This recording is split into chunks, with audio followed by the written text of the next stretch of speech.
La louange est à Allah, le Seigneur des mondes, et que Allah élève davantage les degrés et les grades du prophète Muhammad. Certes, le premier devoir pour la personne responsable est de connaître Allah Ta'ala. Allah est le créateur de la totalité des choses existantes. En effet, si nous observons l'ensemble des choses et que nous y réfléchissons sainement, nous saurons qu'elles ont un créateur qui les a créées.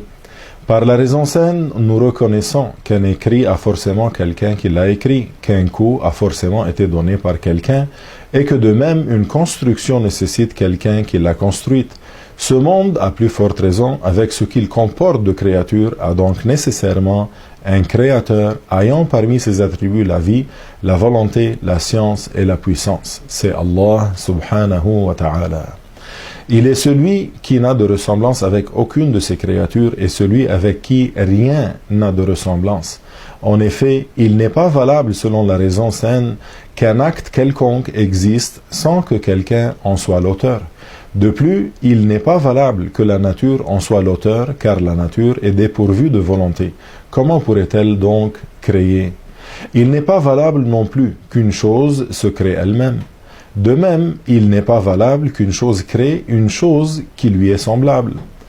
On rapporte qu'un homme, de ceux qui nient l'existence de Allah, vint voir un calife et lui dit « Les savants de ton époque disent que cet univers a un créateur. Quant à moi, je suis prêt à leur prouver que cet univers n'a pas de créateur. » Le calife envoya quelqu'un prévenir un savant éminent de cette nouvelle et lui ordonna de venir. Le savant se présenta sciemment, un peu en retard au rendez-vous, et finit par arriver. Le calife l'accueillit et le fit asseoir à l'avant de l'assemblée, tandis que savants et notables s'étaient déjà rassemblés. L'homme dit alors « Pourquoi es-tu en retard ?» Le savant lui répondit « Que dirais-tu si je te dis, il m'est arrivé une chose surprenante qui a causé mon retard. En effet, ma demeure se trouve de l'autre côté de la rivière du Tigre, Dijla. Lorsque j'ai voulu traverser, je n'ai trouvé qu'une vieille embarcation dont les planches étaient entièrement disloquées. Lorsque mon regard s'est porté sur elle, les planches se sont mises à bouger et se sont assemblées.